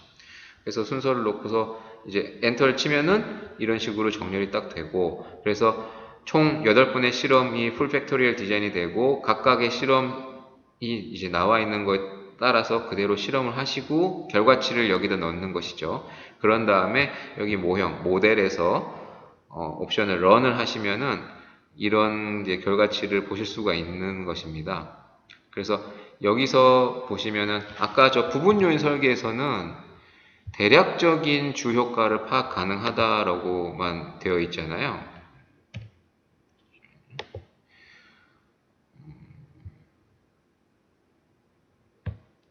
네, 그래서 여기 부분 요인 설계에서는 주 효과에 대해서 대략적인 파악이 가능하고 교호작용은 파악 불가다라고 되어 있는데, 지금 이 완전 요인 설계 같은 경우 보시면 완전 요인 설계는 모든 조합을 실험하는 설계라고 되어 있죠. 그래서 모든 조합인 8개의 실험을 지금 다 했고 그 결과치를 넣어서 딱 보면은 결과가 이렇게 나왔어요. 그래서 아까 제가 말씀드린 대로 이 온도, 농도, 압력에 대해서 CQA에 어떤 영향을 주는지를 여러분들이 이제 아실 수가 있겠죠. 그래서 온도는 높으면 CQA 값이 높아지는 쪽으로, 농도는 반대로 높으면 CQA가 줄어드는 쪽으로 작용을 하고요. 압력은 미미하지만 매우 미세하게 증가하는 쪽으로, CQA가 증가하는 쪽으로 작용을 한다라고 하는 것을 알 수가 있는 것이죠. 그리고 Summary of Fit, 적합 요약이라고 공문에선 되어 있는데 이 값은 0.999로 설명력이 굉장히 좋은 것을 알 수가 있고요. 자, 그래서 여기에 이제 다시 한번 그게 나와 있는데, 지금 여기서 교호작용이라는 말이 나와요.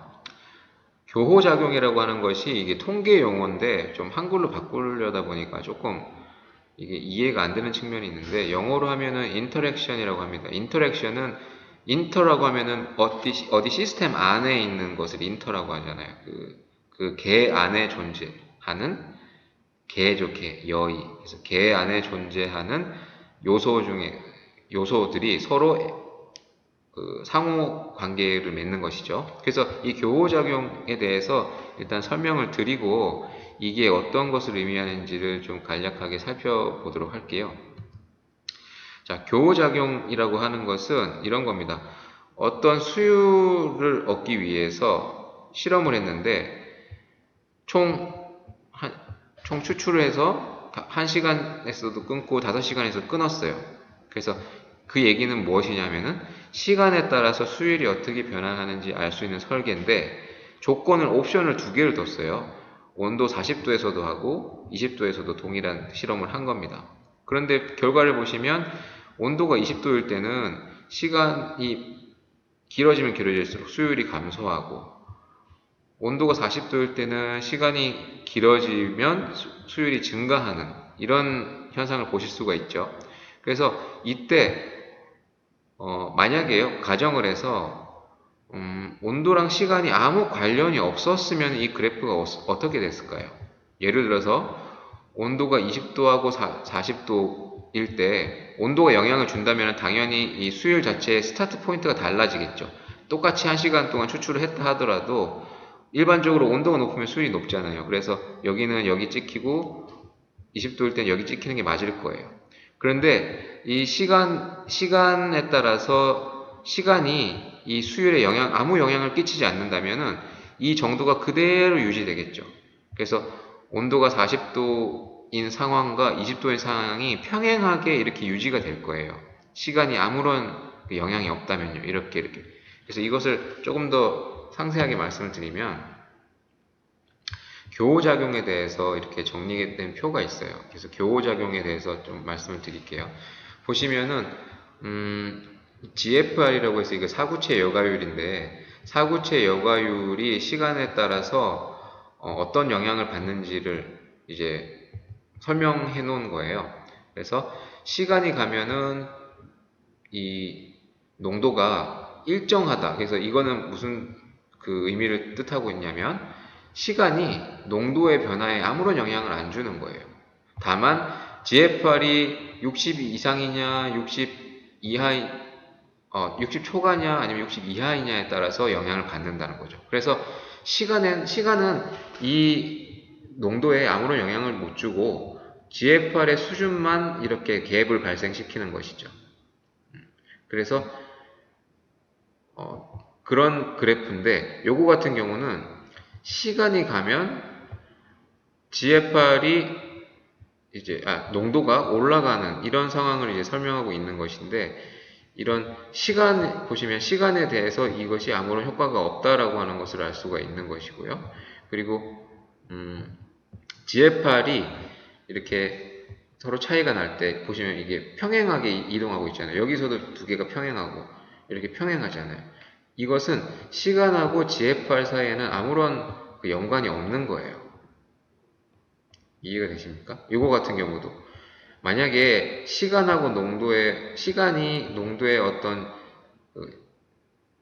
시간하고 GFR의 어떤 상호관계가 있다면은 이게 평행하게 유지가 되는 것이 아니고 뭔가의 영향에 의해서 이게 각도가 틀어지게 되는 것이에요. 이 오른쪽 2개의 표처럼 이렇게 되는 거예요. 보시면 이 교호작용에 대해서 이제 종합적으로 설명을 해 놓은 게 있는데, 이게 보시면 시간에 대해서는 효과가 있다. 왜냐하면 시간이 가면서 이게 변하고 있으니까. GFR도 영향을 준다. 왜냐하면 2개가 갭이 발생했기 때문에. 그리고 타임과 GFR의 상호작용은 없다. 상호작용은 없다라고 하는 것을 알 수가 있는 것이고요. 이것도 당연히 타임과 GFR의 믹스된 효과는 상호작용은 없다. 다만 시간에 대해서는 이게 흐름이 변하고 있기 때문에 효과가 시간의 영향력이 농도에 대해서는 발휘가 되는 상태이고, GFR도 두 개의 수준 차이가 나고 있기 때문에 효과가 있는 걸로 판단해야 되는 것이고요. 그 다음에 이거 같은 경우도 왼쪽에서 더해진 것은 이런 끝에 가서 기울기 차이가 발생을 하죠. 두 개에서. 그래서 상호작용이 있다고 판단을 하는 것이고, 얘 같은 경우도 상호작용이 있는 것으로 이렇게 볼 수가 있는 것이죠. 이게 제가 실제 임상에서 이런 것을 한번 한 적이 있었는데요. 여기에는 지금 제가 자료를 넣지는 못했는데 이런 게 있었어요. 제가 인지기능 임상을 하면 보통은 인지기능이 저하된 분들은 기억력이 많이 떨어져 있는 분들이 많잖아요. 그래서 약을 쓰면은 기억력이 회복되는 경향을 보이겠죠, 일반적으로는. 그쵸? 그래서 예를 들어서 두 번째 그림을 한번 볼까요? 두 번째 그림을 보시면 여기 Y축을 인지기능의 정도라고 해야 될까요? 그래서 높아지면 인지기능이 좋아졌다고 치고, 빨간색은 약을 먹었을 때, 파란색은 약을 안 먹었을 때, 그리고 이게 시간이라고 한번 생각해 볼게요. 그래서 시간이 흘러도 수준이 이제 원래는 약을 안 드시면은 이게 이렇게 돼야 되잖아요. 첫 번째 그림처럼. 첫 번째 그림이 두 개가 이제 겹쳐져 있는 상태로, 군 두 개가 어떤 군이든지 간에 약을 안 드셨으면은, 약을 안 드신 상태에서 두 군을 나눠서 측정을 하면 당연히 두 개가 선이 겹쳐가지고 평행하게 가야 되잖아요. 근데 한 군은 약을 드리고 한 군은 약을 안 드리면은 약이 효과가 있다면은 약을 드신 분들은 이렇게 인지기능이 좋아져야 되고, 약을 안 드신 분들은 인지기능이 그대로 유지돼야 되죠. 그래서 교호작용이 있게끔 마치 이제 있는 것처럼 이렇게 나와야 되는 게 이제 정상인 거예요. 그런데 우리가 얘기하는 교호작용이라고 하는 것은 그 약과 시간의 어떤 관계잖아요. 인지기능에서는 이 시간 개념이 굉장히 중요한데, 이게 실험을 반복하다 보면 이분들이 인지기능이 아무리 저하된 분들이라도 시간에 따라서 약간은 인지기능이 좋아지게 돼 있어요. 그래서 아무것도 안 드신 위약군이라도 시간의 흐름에 따라서 이게 좋아지는 흐름을 보이거든요. 좋아지는 흐름을 뭐, 두 번째나 이렇게 네 번째, 뭐, 두 번째나 세 번째, 이런 식으로 이제 좋아지는 현상, 그 위약군도 좋아지는 그런 정도가 보이는데, 약이 효과가 있으면 이것보다 더 좋아져야 되는 거죠. 그래서 어떤 식으로 평가하냐면은, 이 교호작용이 유의미한지 안 한지를 판단을 해서, 이 정도면 통계적으로 교호작용이 있습니다 라고 하면은 이게 임상적으로 유의하다, 이 약이 임상적으로 효과가 있다, 이렇게 판정을 하기도 해요. 그래서 제가 교호작용에 대해서 얘기가 길어졌는데, 이런 식으로 두 변수 간의 사교작용이 있느냐 없느냐를 보는 게 교호작용이 되겠습니다. 그래서 다시 이 교호작용을 보시면 이게 이렇게 해석하시면 됩니다. 온도와 농도가 겹치는 부분이 여기잖아요. 여기서 보시면 온도가 서로 다를 때는 당연히 CQA의 차이가 나는데, 농도가 커짐에 따라서 160이 조금 더 급하게 떨어지죠. 그래서 이 둘 사이에는 교호작용이 있고, 농도가 진해지면은 온도의 변화에 부가적인 효과가 더 나을 수 있다라고 하는 것을 의미하는 거예요. 여기서는 더 드라마틱하게 보실 수가 있는데, 온도의 수준 차이에 따라서 CQ에는 아예 차이가 나는데, 압력이 커지면 커질수록 그 CQ의 차이가 더 커지는 거죠. 그래서 온도와 압력 간에는 교호작용이 있고요. 평행하지 않기 때문에 교호작용이 있고, 서로 음의 상관관계가 있는 거죠. 그래서 압력이 커지면 온도가 160에서는 CQA가 떨어지고 180에서는 CQA가 커지고, 그래서 변수 간의 상관관계를 이런 완전 요인 설계에서는 파악하실 수가 있는 겁니다. 그리고 요거 같은 경우는 우리가 완전 요인 설계에서는 총 이제 세 가지지만 서로 간의 상관관계를 보면은 온도, 농도, 압력, 그 다음에 온도, 농도, 온도, 압력, 농도, 압력, 이런 식으로 이 서로 간의 상관관계까지 다 평가를 할 수가 있는데, 이 중에서 의미가 있는 걸까 뭐냐라고 하는 것을 또 판단할 수가 있어요. 그래서 이거는 다음 그 시연을 할 때 보여드리도록 하겠습니다.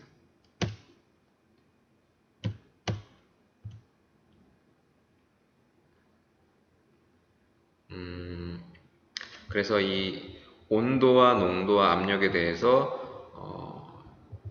이렇게 DOE를 했고 그 결과를 넣고 그것을 이 세 조건을 다 만족시키는 것을 프로파일러를 통해서 보게 되면은 그리고 프로파일러를 놓고 뭐 상한치나 하한치를 두게 되면은 이렇게 디자인 스페이스가 보이는데 지금 굉장히 좁게 보이는데 이 하얀 부분에 해당하는 조건이면 이 CQA 우리가 목표로 했던 CQA 값이 좀 커지는 쪽으로 맥시마이즈 되는 쪽으로 할 수가 있다라고 하는 의미가 되는 것입니다. 그래서 이게 바로 디자인 스페이스가 되는 것이죠. 그래서 계략적으로 우리가 지금 완전 요인 설계에서 디자인 스페이스를 정하는 것을 한번 이제 예를 들어서 설명을 해 드렸습니다. 네, 이어서 반응 표면 설계에 대해서 알아보도록 하겠습니다. 반응 표면 설계는 RSM이라고 하는데요. 이게 천연물에서도 많이 썼던 그런 기법입니다. 저희가 어떤 식물을 추출을 할 때, 그 추출을 할 때 이제 중요한 요소가 농도도 있을 거고, 농도란다. 죄송합니다. 온도도 있을 거고요. 추출하는 온도. 그리고, 시간도 있을 수 있고요. 뭐, 용매를 몇 퍼센트를 써야 되는지 이런 거가 있을 수가 있죠. HPLC도 뭐 그런 여러 조건들이 있을 텐데, 이렇게 다양한 그런 요소들이 늘 이제 그 비례하게만 영향을 미치는 건 아니거든요. 그래서 2배 커진다고 해서 수율이 2배가 좋아지는 것이 절대 아니잖아요. 그래서 대부분은 우리가 실험을 할 때는 곡선 관계가 있기 때문에 이런 곡선 관계에 있는 것들은 대부분 다 이 RSM, 반응 표면 설계를 한다라고 생각하시면 되겠습니다. 그래서 여러분들이 가장 익숙해져야 되는 그런 게 아닌가 생각을 하고요. 한번 설명을 한번 해보도록 하겠습니다. 반응 표면 분석을 할 때 크게 두 가지가 있는데요. 그래서 중심 합성법이라고 하는 실험 설계가 있고요. 그 다음에 박스, 그 다음에 이거는 제가 발음을 어떻게 해야 되는지 모르겠는데 어쨌든 그런 설계가 있습니다. 박스법이라고 할게요. 자, 보시면 이게 이런 거예요. 우리가 아까 마이너스 1이다, 1이다 라고 뭐 이런 얘기를 했었잖아요. 그래서 마이너스 1은 낮은 값, 1은 높은 값, 0은 중간값 정도라고 생각하시면 될 것 같아요. 그래서 아까 뭐 온도를 160도에서 180도로 한다면은 마이너스 1은 160, 1은 180, 0은 170이 되겠죠. 뭐 그래서 이게 이제 변수 1에 해당하는 것이고 이게 변수 2, 두 번째 변수에 해당하는 것일 텐데 이렇게 변수가 두 개고 수준이 3개일 때 실험을 한 번, 두 번, 세 번, 네 번, 다섯 번, 여섯 번, 일곱 번, 8번을 하게 되는 방식인데 여기 사각형의 꼭지점에 해당하는 부분이 높은 값, 높은 값, 두 변수가 높은 값, 높은 값이 만나는 지점. 이 부분은 둘 다 높게 설정하면 되는 것이고, 이 부분은 하나는 낮게, 하나는 높게. 이해가 되시죠? 근데 여기 바깥이 문제인 거예요, 바깥. 바깥은 보시면은 이게 그 수학적으로 계산해 보면은 이게 루트 2 정도 나오잖아요. 그래서 루트 2가 1.414인가 그런데 그 수치만큼 그 정도 비율로 떨어진 값을 이제 정하는 거죠. 그래서 중간값. 여기에 해당하는 변수는 중간값을 두고 이 세로에 해당하는 변수는 1.414에 해당하는 값을 넣는 것이죠. 이런 식으로 설계하는 것이 외접 설계입니다. 그래서 외접 설계라고 하는 것은 일반적으로는 그 두 값의 차이가 많이 안 날 때 더 큰 차이가 나는 그런 값을 이제 실험에 집어넣는 것이거든요. 그래서 그런 개념이라고 생각하시면 되고요. 그 다음에 내접 설계는 보시면 그 마이너스 1하고 1보다 더 작은 값이 들어가 있죠.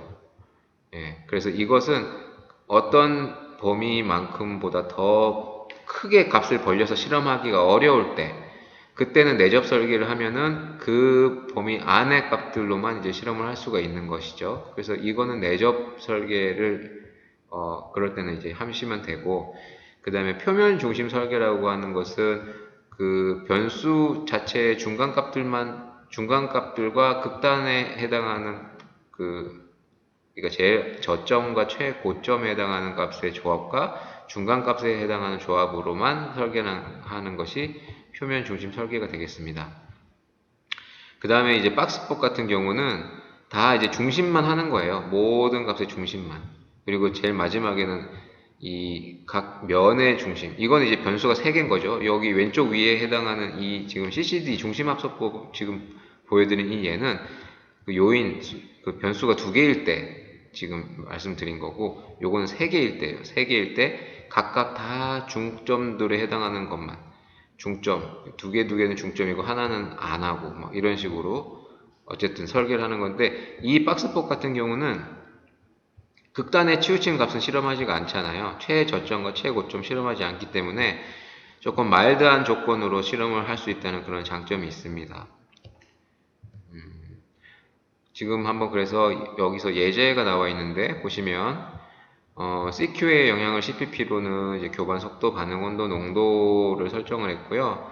마이너스 1에 해당하는 저점 값은 교반 속도는 2.03, 하이는 5.1. 그래서 보시는 대로 이렇게 설정이 되어 있어요. 그런데 최적 공정 조건을 구하는 게 목적이고요. 그 다음에 이 CQA의 목표값이 11.3이라 되어 있어요. 그래서 맥시마이즈가 아니죠. 이거는 높으면 높을수록 좋은 게 아니고 특정 범위 안에 들어가야 되고 가운데가 이제 목표점이 되는 거죠.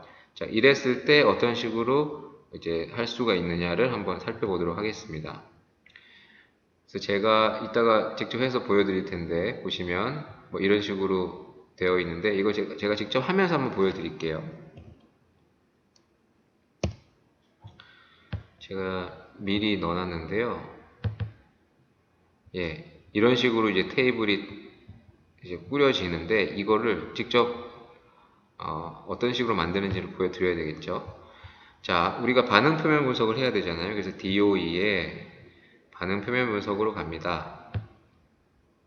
그래서 아까 보셨던 이런 표가 나오는데 지금 우리가 CQA를 그 11.3에 맞춰야 되잖아요. 그죠? 그래서 여기를 CQA라고 하시고, 그 다음 고를 갖다가 매치 타겟으로 하는 것이죠. 매치 타겟으로 하는데, 저점이 11.1이었고, 고점이 11.5였잖아요. 예. 그리고 변수는 뭐 교반 속도,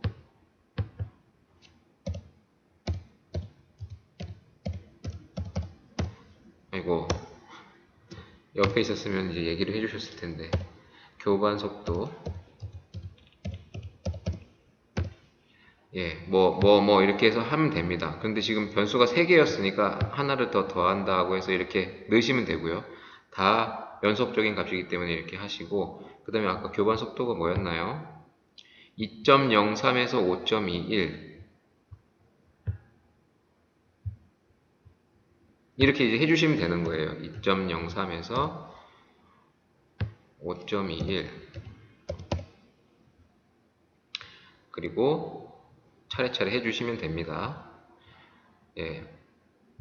뭐 50, 100, 10, 20 이렇게 넣으시면 되는 거예요. 넣어볼까요, 그냥? 뭐였죠?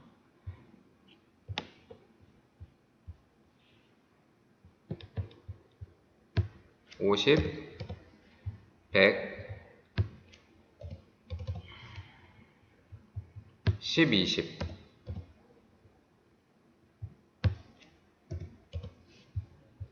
그리고 여기는 반응 온도,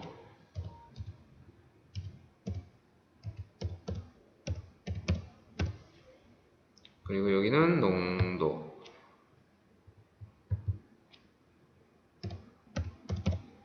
예, 됐습니다. 자, 이렇게 해서 Continue를 누르시면 물어봐요. 어떤 걸 할 건지. 아까 우리가 표로 봤죠? 여기. 그래서 이 CCD, 그래서 바로 보여드릴게요. 중심합성법 CCD로 할 건지 아니면 박스법으로 할 거냐 이렇게 물어보는 거예요. 그래서 중심합성법으로 이제 하겠습니다 라고 선택을 하는 거예요. 여기가 되는 것이죠. 그리고 중심점은 2개로 이제 실험을 하는 것이에요. 원래는 중심점은 보통은 4 이상으로 한다고 합니다. 근데 4 이상으로 하는데 일단 예시니까 일단 2로 이렇게 해서 한번 해볼게요. 컨티뉴를 하면 또 한번 물어보네요. 이 CCD 중에서도 방식이 세 가지가 있었잖아요. 외접, 내접, 그리고 표면에서 하는 거. 표면에서 하는 게 on face가 되고, 로테이터블 여기를 표시하면은 이거는 자 아까 2차원에서는 1.414였는데 1.682가 됐죠. 이거는 이제 공간 속에서 구의 최고점을 의미하는 것이기 때문에 거리가 좀 더 떨어진 값이 되기 때문에 그래서 외접 설계를 하면은 1.682에 해당하는 값을 해야 되는 거예요. 이 1.682는 이런 거죠. 50하고 100이 있고 중심이 75잖아요. 그래서 75에서 50만큼 떨어진 게 25인데 거기서 0.682만큼 더 간 거 어느 정도 될까요? 30 몇 도를 실험해야 되는 거죠. 아시겠죠? 그래서 외접 설계는 이런 식으로 되는 거고 요거는 보시면 잘 모르겠습니다. 직교라고 되어 있는데 이건 잘 모르겠고 내접 같은 경우는 제가 여기도 기록을 해놨는데 여기에 이제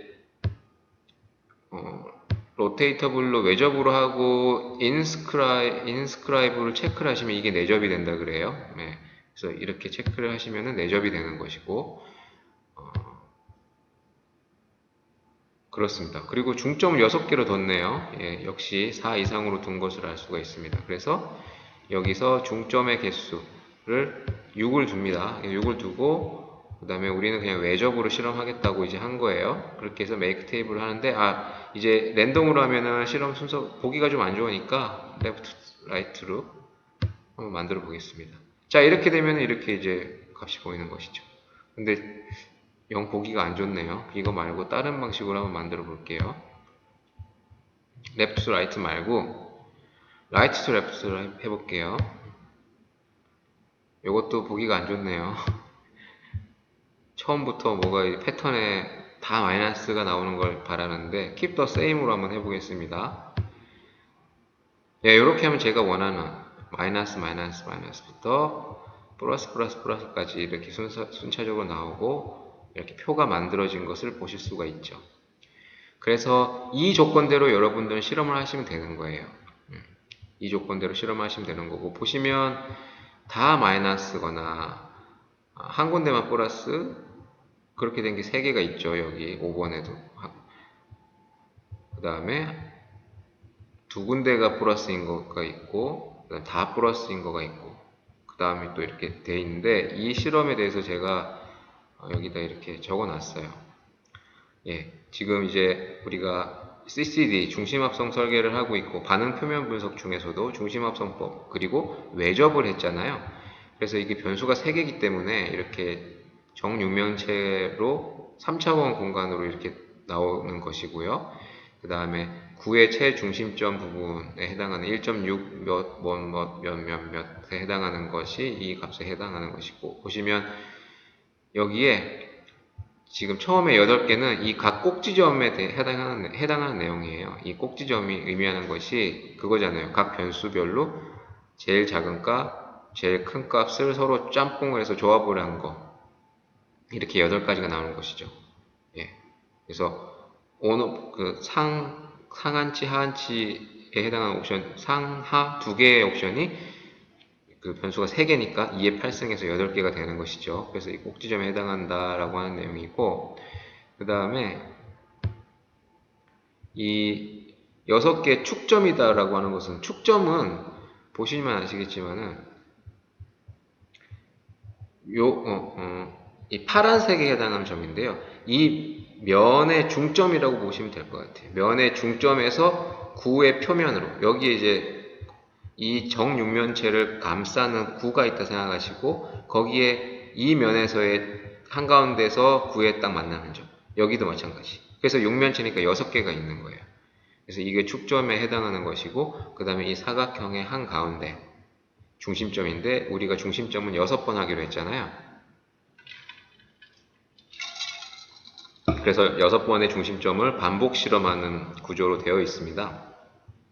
그렇게 해서 총 20번의 실험을 하시면 이 교반 속도와 반응 온도와 농도에 관해서 이 세 그 변수들이 CQA에 어떤 영향을 주고 11.3이라고 하는 것에 만족을 시키기 위해서는 어떻게 해야 된다라고 하는 것을 이제 아실 수가 있게 되는 것이죠.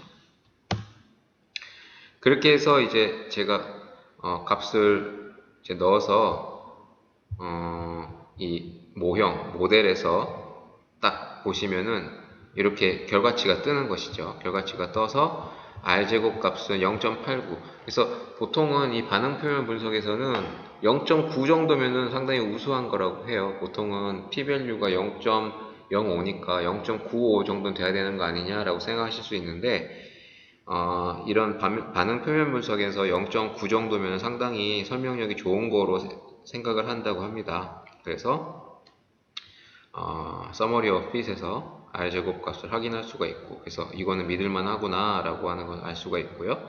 보시면 교반 속도와 반응 온도 그리고 농도가 어떤 영향을 CQA에 어떤 영향을 주는지를 알 수가 있는데, 보시면 곡선 관계가 보이시죠? 아까는 다 직선 관계였었는데 지금까지는요.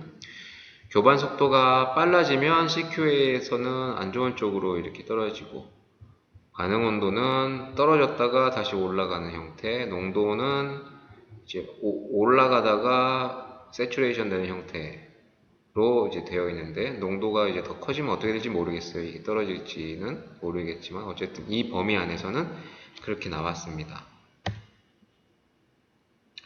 자, 그래서 반응 표면 분석에서는 각 그 교호작용까지도 다 들어간다 그랬잖아요. 그래서 일반적으로는 많은 이런 변수들, 가상의 변수들까지도 다 측정을 하는데, 단계별 회귀 적합이라고 하는 것이 있어요. 그래서 여기서 p 값을 가지고서 0.1 이하인 것들은 모두 쳐내고 이걸로만 평가를 할 수 있거든요. 그래서 그걸 쳐내서 다시 이제 봤을 때 R 제곱값이 살짝 떨어졌어요. 아까 0.89였는데, 그죠? 0.89였는데 지금은 0.87이라는 것을 보실 수가 있잖아요.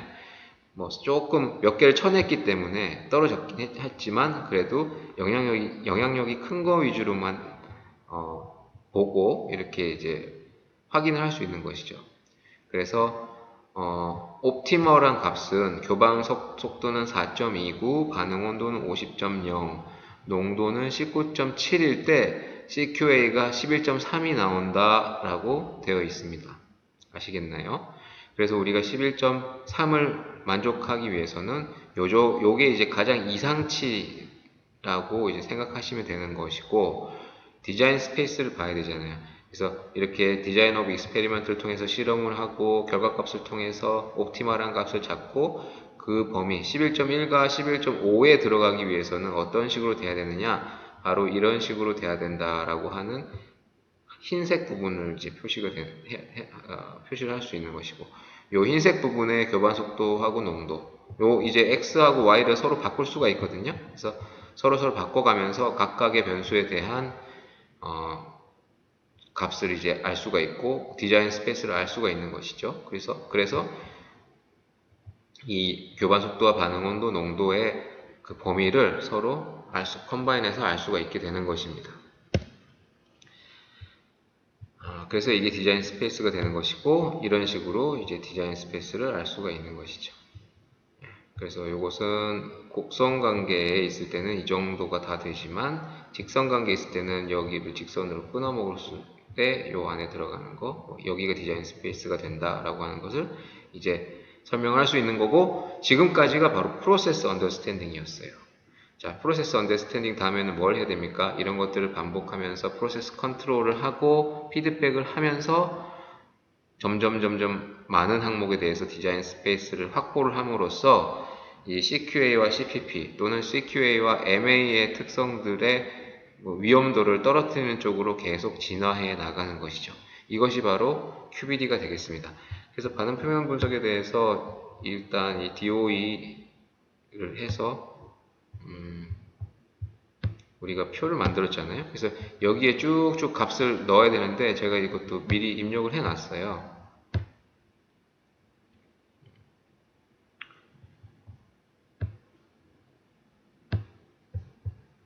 보시면 여기 실습이라고 되어 있는데, 제가 그래서 CQA 값을 다 입력을 했고요.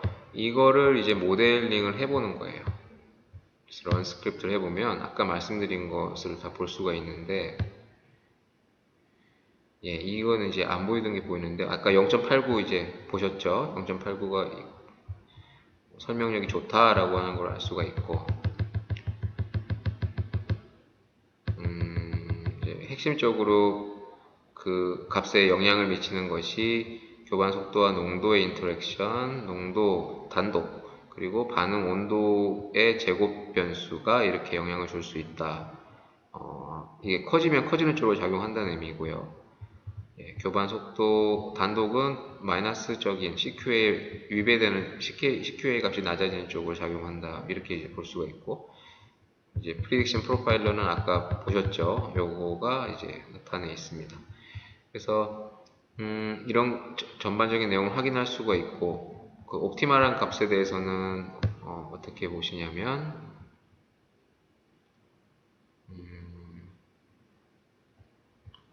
이제 컨투어라고 하면 등고선인데요. 등고선 프로파일러를 보시면 밑에 이렇게 디자인 스페이스가 이렇게 나옵니다. 그래서 이 디자인 스페이스를 보시면 교반 속도와 반응 온도에 대해서 이렇게 갈라진 것을 볼 수가 있는데, 좀 이렇게 눈으로 보기가 쉽지가 않잖아요. 그래서 이거를 옵션을 여러 가지로 둘 수가 있어요. 보시면, 네, 그래서 이 컨투어 프로파일러를 통해서 확인할 수 있는 것들이 이렇게 이 CQA, 우리가 Y로 설정한 CQA 값에 더 적합한 쪽이 어느 쪽인지, 그래서 이렇게 다트들이 보이잖아요. 점들이, 이런 점들이 이쪽이 더 높은 쪽을 의미하는 거예요. 그래서 여기 프로파일러에서 업 다트를 없애면 이렇게 점이 없어지는 것을 보실 수도 있고요. 그리고 옵션을 줘서 그림을 좀 바꿀 수도 있는데요. 보시면 아까 그리드 들어갔다 나왔는데, 보시면 이 레벨이 이렇게 되어 있는데 요거보다 조금 더 낮은 값을 설정을 해 보세요. 7.7이면 뭐 7.3, 12.08이면 뭐 11.7, 인크리먼트는 0.53면은 뭐 0.5, 이 정도로 해서 OK를 해 보세요.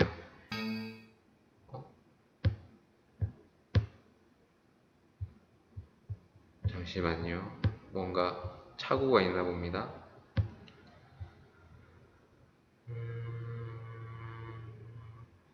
이게 당황스럽네요. 잠시만요.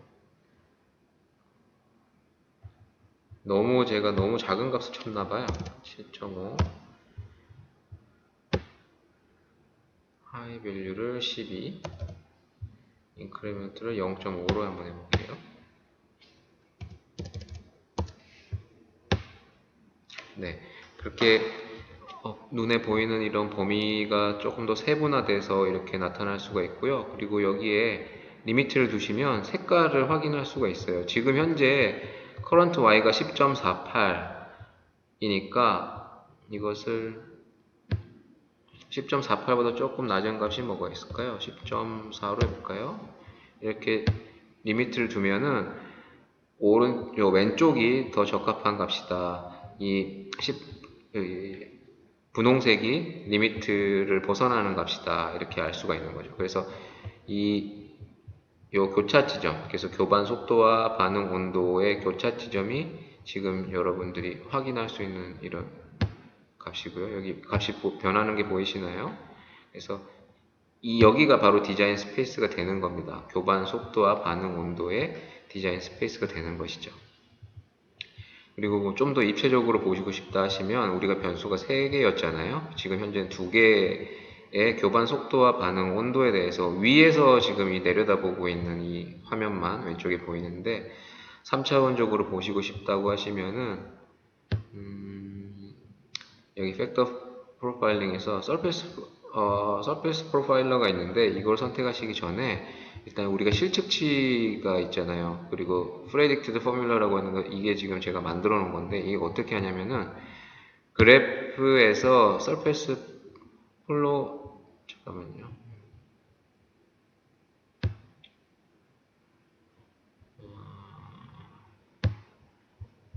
프레딕티드 포뮬러를 일단 이것을 생성을 해야 되는데, 다시 처음부터 들어가서 생성하는 것부터 한번 보여드릴게요.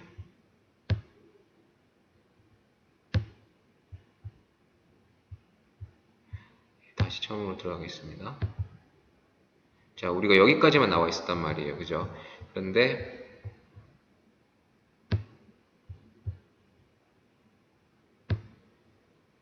지금 프레딕티드 포뮬러가 없어요. 그죠?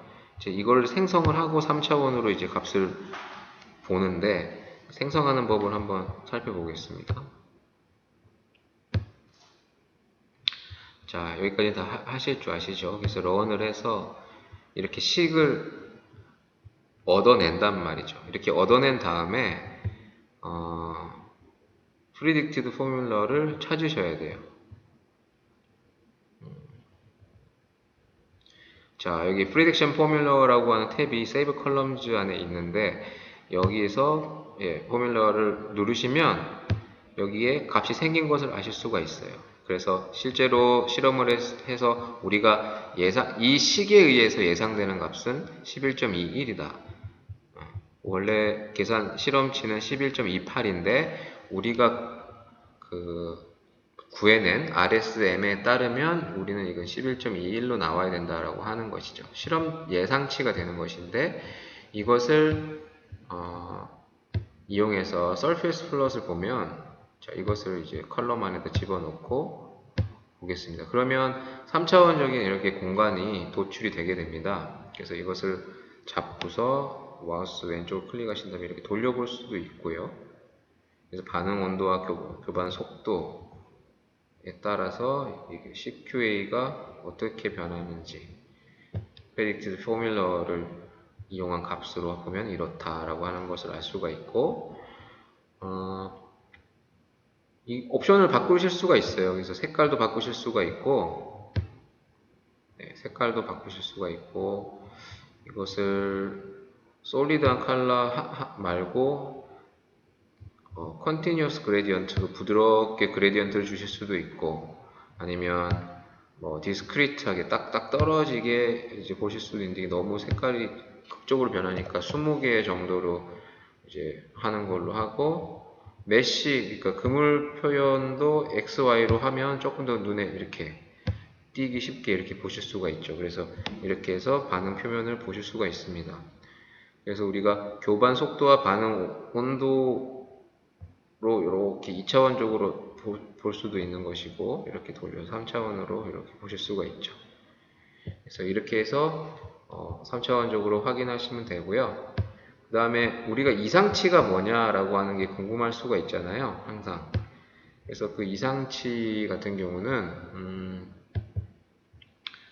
우리가 아까 했던 것 중에 팩터 프로파일링에서 컨트롤을 이렇게 보면 이렇게 나왔었는데, 그래서 이 컨트롤 옵션을 통해서 조정을 해서 아까 조금 더 촘촘하게 만들고, 이게 업다트 같은 경우에 없애는 거 또 보셨었고, 그 다음에 리밋을 줘가지고 디자인 스펙스를 좀 더 눈에 띄게 구분하는 방법도 제가 알려드렸고, 이상치를 보는 법을 한번 알려봐 드릴게요. 이렇게.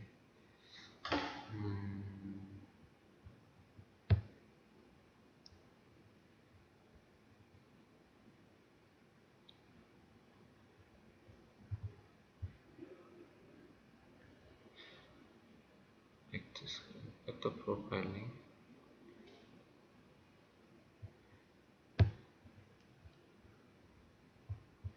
이게 어디 있더라? 잠시만요.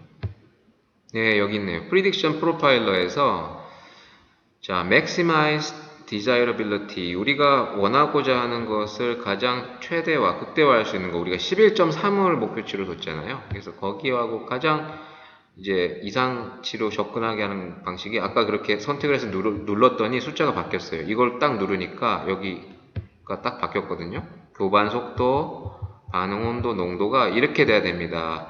교반 속도는 2.03, 반응 온도는 50도, 농도는 11.5308. 이때가 가장 11.3에 가깝다라고 하는 그런 데이터가 나왔네요. 그래서 이것을 기점으로 디자인 스페이싱을 해서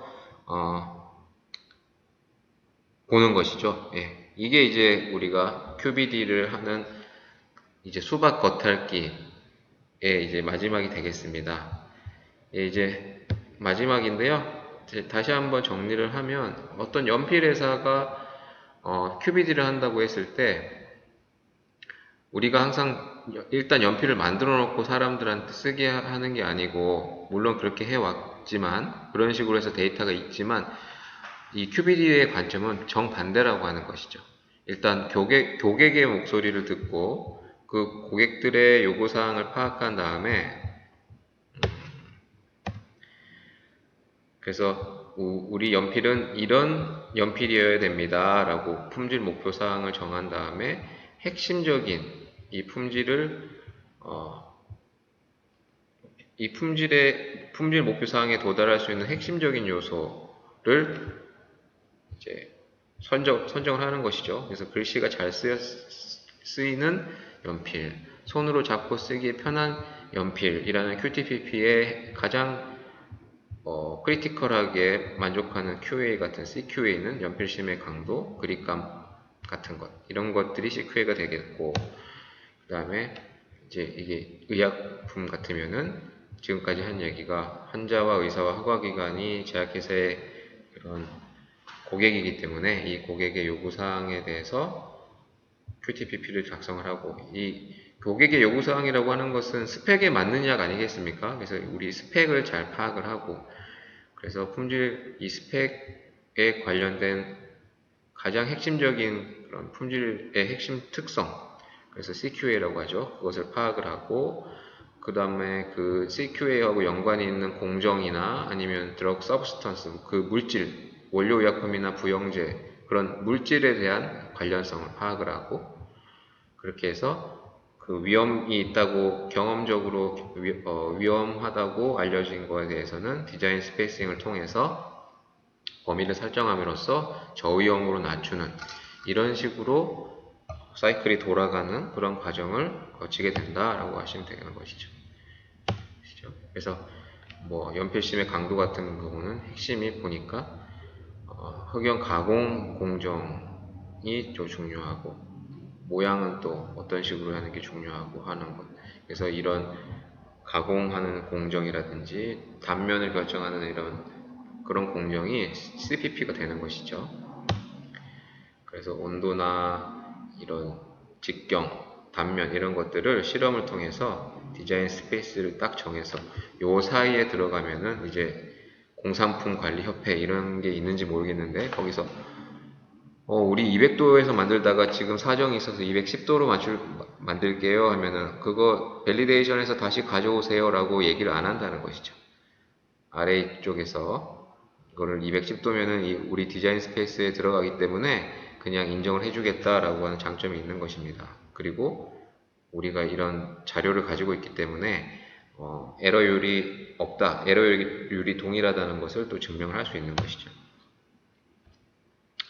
자, 이 사례에 대해서는 왼쪽에 워딩이 되어 있으니까 이걸 보시면 아실 겁니다. 그래서 FDA 제네릭 의약품의 QTPP를 설정한 사례인데요.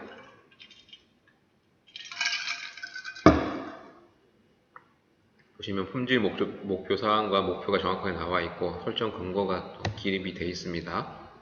거기에 따른 CQA가 이렇게 CQA를 결정하는 작업들이 되어 있고요. 그리고 좀 세부적으로 봤을 때 그 CQA와 원료의약품 간의 관계들이 이렇게 나와 있고요. 그 다음에 CQA와 공정 간의 관계, 그래서 CPP와의 연관성을 보이는 것이고, 디자인 스페이스를 해서 저위험으로 다 바뀌어 있는 이런 상태를 아실 수가 있는 것이죠. 그런 사례들이 많이 있었습니다. 그래서 PCA를 이용해서 문제사항을 파악해서 디자인 스페이싱을 하고, 이게 이제 CPA를 통해서 이런 것들이 연관이 있다라고 하는 것을 목록을 이렇게 쭉쭉쭉 적어 놓은 거예요. 그래서 PCA를 통해서는 이런 거가 파악이 쉽다고 하는 것을 제가 저번 시간에도 말씀드린 바가 있는데, PCA로 계속 피드백을 하면서 디자인 오브 익스페리먼트를 어떤 식으로 정할 건지, 어떤 그룹 내에서 할 건지를 쉽게 보실 수가 있는 것이죠. 자, 세미나는 강의를 할 것도 없습니다. 여러분들이 많이 졸리셨을 것 같은데, 목소리가 너무 부드러운 나머지 졸릴 수도 있는데, 뭐, 이해가 되는 부분이고요. 이게 너무 딱딱한 부분이고, 여러분들이 QBD에 대해서 알 수 있는, 해야만 되는 부분은 당면한 것은 이 점프라는 프로그램을 활용하는 부분이 될 것 같고요. 나머지 부분은 어떤 다른 부서에서 다 정할 수도 있고 아니면 회의를 할 때 다 그냥 묻어가면 되잖아요. 뭐든지 묻어가다가 이제 본인이 실력을 딱 나타낼 때는 이 점프를 좀 운용을 잘 하는 것, 그 정도가 아닐까 생각이 됩니다. 다만 이 QBD에 대해서 아예 모르셨던 분들한테는 제가 소화해서 이렇게 드렸던 것들이 좀 도움이 되셨으면 좋겠고, 다른 QBD 강의들 들어봐도 아마 이 범주 내에서 강의가 이루어지지 않을까 생각을 합니다. 예, 다음 시간에는 QBD 중에서도 분석에 해당하는 부분, Analytical QBD에 대해서, AQBD에 대해서 강의 자료를 한번 마련해 보겠습니다. 지금 연구소 내에서 AQBD를 할 만한 것들에 대해서 한번 테스트를 해보고 있고요. 결과가 잘 나오면 그거에 대해서 소개를 드리도록 하고, 결과가 안 나오면 이전에 저희가 했던 자료를 가지고 아니면 다른 데에서 했던 사례를 가지고 AQBD 적용하는 방식을 설명드리도록 하겠습니다. QBD와 AQBD는 거의 똑같기 때문에 아마 이해가 빠르실 겁니다. 네, 여기까지 하겠습니다.